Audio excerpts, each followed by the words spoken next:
Hey there, welcome back to my channel. It's Aja McClanahan with Principles of Increase, where I take you along with me as I explore and investigate different ways and areas of life where we can just be better and increase. So today I'm going to talk about my experience moving to a tropical island, which for me was definitely a life upgrade in many regards, but there are also some frustrating things about life on a tropical island too. So today I'm going to talk about what I hate about living in Puerto Rico. And just FYI, this is my experience, my opinion. And if someone has some insight or explanation that they want to give below, respectfully, please feel free to chime in, because there could be something that I don't understand, that I'm just not accustomed to. Let me know what's up if I am misreading or misconstruing anything whatsoever. And then later on, I am also going to do a video on what I love about Puerto Rico. So without further ado, let's get into what I do not like about the island.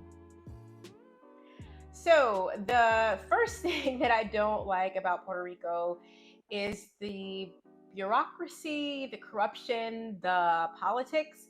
And I think that is a function of a clash of cultures to me, where there is a lot about Puerto Rico that is very Latin American, right? And then there's a lot about Puerto Rico that's very American.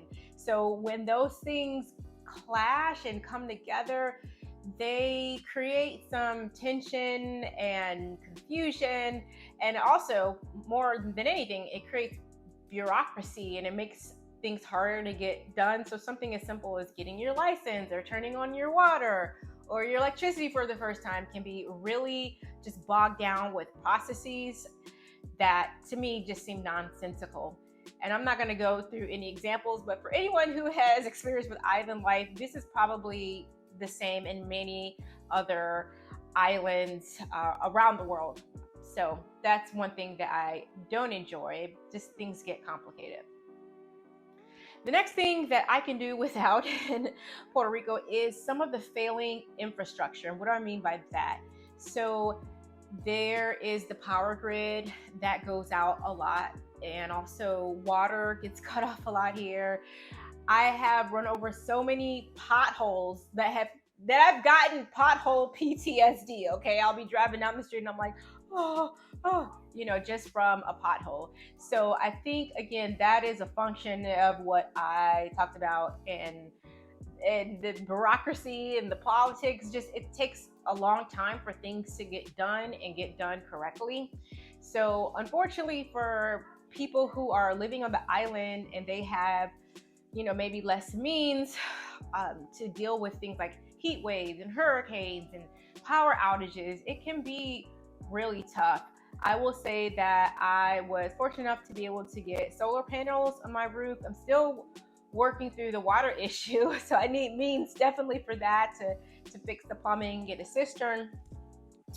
And I am not sure what kind of money I would need to fix all the potholes on the island, but suffice to say that the infrastructure is definitely an issue. But I will say, I'm going to save what I like about the island on another video. I'm going to try to stick with what I don't like to be focused. So the next thing that is frustrating is island time, island communication, where things are like really laid back and somewhat kind of, here they call it agarrete, like just crazy, chaotic. And so you might talk to somebody about an appointment a week ahead of time and you're waiting for like a confirmation. You reach out to them, you don't get a confirmation, no confirmation, and then they show up at your door to fix your toilet. That is frustrating. And I think it's, again, is just how people do business here. It's like the work-life balance where life is more important than work. And sometimes just the level of professionalism is lacking in some situations. Not awful, but it's something that's definitely different from the mainland. Okay, the next thing that is really frustrating about living in Puerto Rico is the customer service or lack thereof. So in a lot of situations, you might find that people are just not as motivated to provide great customer service. And I'm not sure why that is, whether you go to a restaurant or a store. People are just really laid back and lackadaisical about providing really good levels of customer service. I will say, with exception, the Chick-fil-A here on the island, I think we've been to a couple of them. That's another world. They're a worlds apart, and I have been treated really well by Chick-fil-A on the island. And I think that if more hotels, restaurants, and other establishments emulated Chick-fil-A, then that level of customer service would really be ideal, and it would attract more in terms of tourism and hospitality to the island. Just my 2 cents. But obviously, I'm still living here, so it's not as bad as I'm making out to be. Okay, so the next thing that I do not like about the island are the creatures and the critters. So, if you've ever been to Puerto Rico, maybe you have seen the gigantic iguanas. Maybe you have seen wild boars running around on the beach. I have seen wild boars running around, and it is terrifying. There are stray cats everywhere. Sorry, Emma, that's my cat. I like cats, but there are a lot of cats all over the island.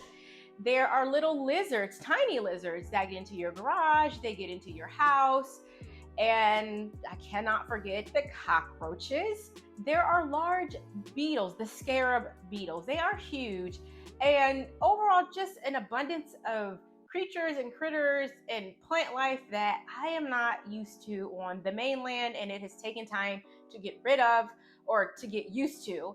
I will just say I do not want to wake up one day to a huge iguana in my garage or something like that, because it has happened when I was renting the place out. Fortunately, I wasn't here, but I don't want that to happen to me. So that's one thing I definitely don't care too much about on the island.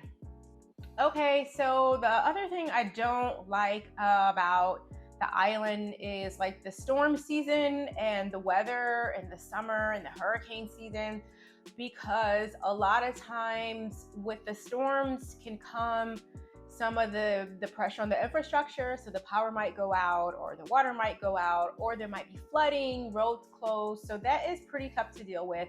And then on top of that, I personally have not dealt with a hurricane here, but I did in Florida, and it was pretty terrifying. So I'm not sure what it's going to be like on an island. So that kind of thought in the back of my mind is something that I wonder, am I going to be prepared? So I don't love that aspect of wondering, like, when could be the next storm or hurricane on the island. That is something to consider. So another thing that I don't love about living in Puerto Rico is the food situation. And what do I mean by that? So a couple of things. A lot of the food in Puerto Rico is actually not grown here, so it's imported from places like Mexico, maybe even Canada, definitely the US. So that makes it a lot more expensive. And I believe there's some type of import tax as well. And then it makes things not as fresh when you get it. And as someone who's really like into fruits and vegetables, that has been an adjustment for me, because I've just had to spend more in many cases to get the fruits and vegetables that I like. And then the other part of that is, I feel like when I go out to eat or go to the restaurant or something like that, and I'm expecting like a nice hearty vegetable dish, a delicious salad, something vegetable based that I like. Although I'm a huge meat eater, but I like to have my veggies with my meat. And so not having things like green beans and collard greens and even broccoli, even though I can get it frozen, that's been a little difficult. So I will say that there are some like warehouse clubs here, like Costco and Sam's, and you can get stuff frozen, but there's nothing like a nice, fresh, big, huge salad or broccoli or asparagus. And it's just either hard to get here or it's pretty expensive. Another thing, speaking of shopping, that I don't like here in Puerto Rico is that maybe it's just the side of the island. I live on the North Coast. The stores seem absolutely inundated with people. I mean, slammed. It's like you can go to the store almost any day of the week. The lines are really long out the door. Parking is hard to find, which is really perplexing to me because it's a relatively small island and there aren't that many people. I think last count was like maybe 3 million or so. there aren't that many people that live on the island, but stores are definitely packed all the time. So that's something that I don't enjoy about living in Puerto Rico. I actually had potholes on the list twice. That's how traumatized I've been by the pothole situation here. But anyway, that is my list, and just made it to give you an idea of what it's like to live on a tropical island. You may think this is something that you want, but there are definitely ups and downs, pros and cons, highs and lows. So I just want to give you like a full picture. But stay tuned for the next video, because I'm going to tell you like all the things I like about living in Puerto Rico. And I also want to remind you, like, don't forget to subscribe, like, comment, share this video, and check out some of the links and resources that I have in like the description. I want you to pay attention to my guide to buying in the Caribbean. If you are not deterred by any of these issues and you want to get something like a property in Puerto Rico, Dominican Republic, I can help you with that process and give you some insight, even connect you to realtors who can help you find the property of your dreams in the Caribbean. So thanks again for watching. Appreciate it. And please check out the next video where I tell you what I like about Puerto Rico.